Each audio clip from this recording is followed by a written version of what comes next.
Teraz ukážem, ako vyriešiť takúto rovnicu. Najprv si to treba upraviť na taký tvar, aby som na ľavej strane aj na pravej strane mal len jeden logaritmus. Ja to napíšem takto všeobecne, čiže budem mať, že nejaký logaritmus sa rovná nejakému logaritmu. A zároveň tie logaritmy musia mať rovnaké základy, hej, takže ja to napíšem všeobecne nejaký základ aj na ľavej strane, aj na pravej strane. Keď sa pozriem na túto rovnicu, tak vidím, že sú tu všade rovnaké základy, takže to nám celkom uľahčuje situáciu, takže to by bolo OK. No ale keď sa pozriem na ľavú stranu, tak je to v pohode, mám tu len jeden logaritmus, hej, ako aj chcem mať. Ale keď sa pozriem na túto pravú stranu, tak tu mám až dva logaritmy. Raz, dva. No a chcem tu mať teda len jeden, takže to bude treba nejak upraviť. Upravuje sa to teda pomocou nejakých vzorcov, čiže, alebo sa to nazýva, že vlastnosti logaritmu. Ja ich teraz napíšem. Takže toto je jedna vlastnosť a to hovorí, že teda logaritmus nejakého súčinu sa rovná akože súčtu logaritmov. Hej. To znamená, že keby som mal napríklad nejaký logaritmus, teraz napíšem konkrétne, napríklad pri základe 5 a tá logaritmová hodnota by bola napríklad, že 3x5, hej, to napíšem proste nejaký súčin niečoho, to je jedno, či čísel alebo aj neznámych, to je jedno, tak to môžem napísať ako logaritmus pri základe 5 trojky plus logaritmus pri základe 5 päťky, hej. Čiže do prvého logaritmu sa píše tá prvá hodnota, ktorú násobím, hej, čiže v tomto prípade tá trojka, do toho druhého logaritmu sa píše zasa tá druhá hodnota.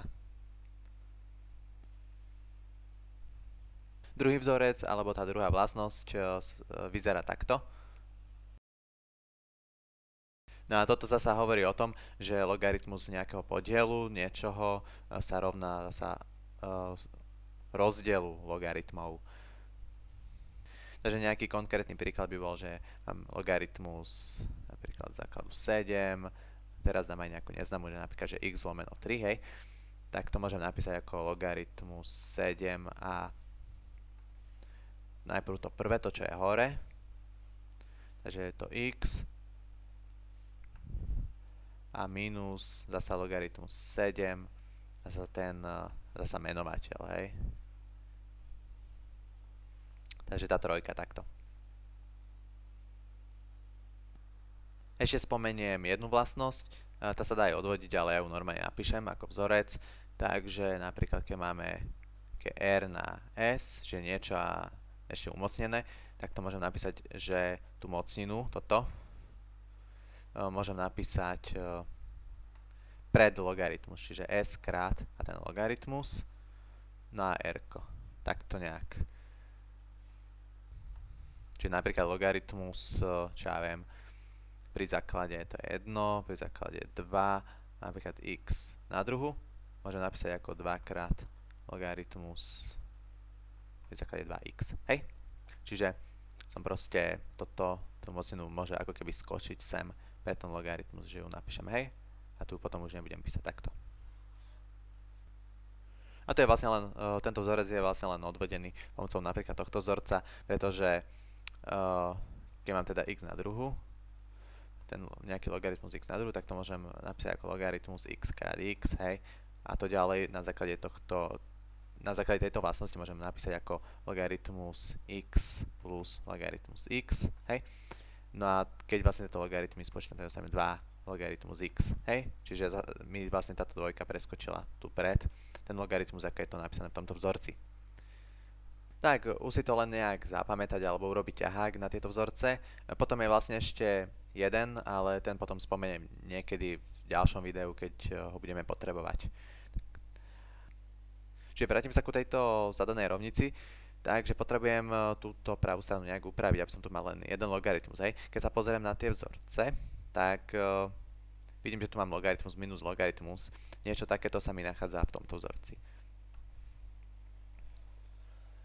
A keď sa na to pozriem, tak toto môžem takto spätne upraviť na toto a vidím, že toto je už len jeden logaritmus. Takže ja tieto dva logaritmy môžem takto upraviť na len jeden.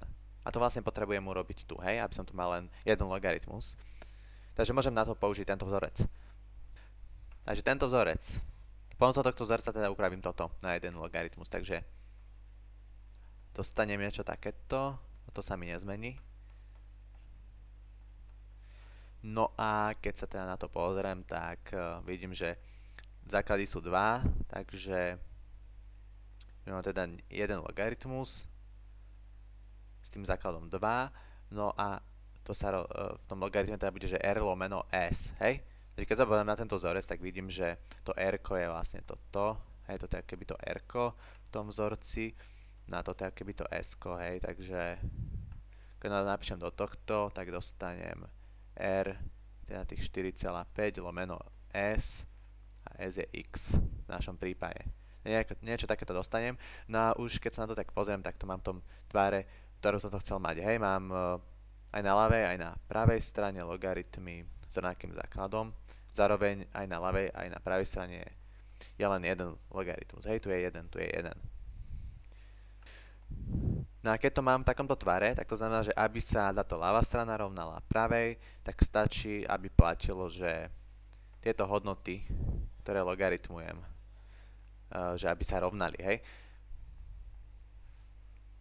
Takže z toho mi teda vznikne takáto rovnica už bez logaritmov, ktorú už budem vedieť vypočítať. Takáto. Trochu to upravím, čiže to vynásobím x-om a dostanem niečo takéto. No a vidím, že to bude asi kvadratická rovnica. Teda určite, lebo tu mám x na druhu.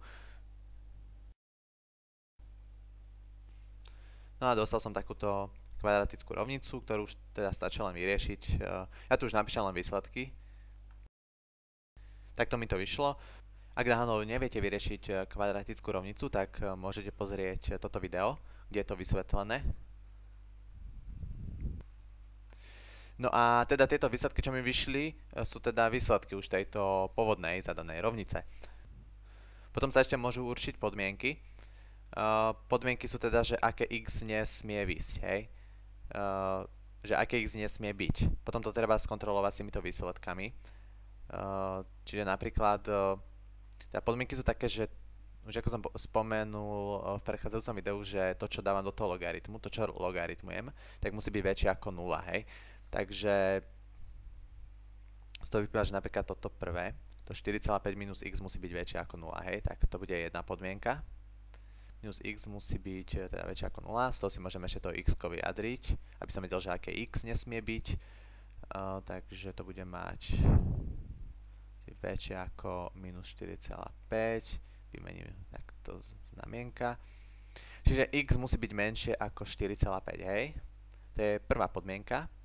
No a mal by som teda skontrolovať tie výsledky, či tomu zodpovedajú, hej? Takže 3 je menšie ako 45 a aj 3 polovice je menšie, takže to je OK.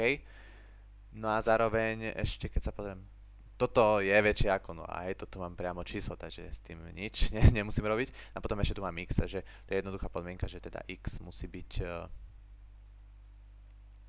väčšie ako 0, čo teda platí. Tiež, hej, lebo tie výsledky teda sú väčšie ako 0. Takže je to OK, môžem teda povedať, že toto sú teda riešenia tejto rovnice.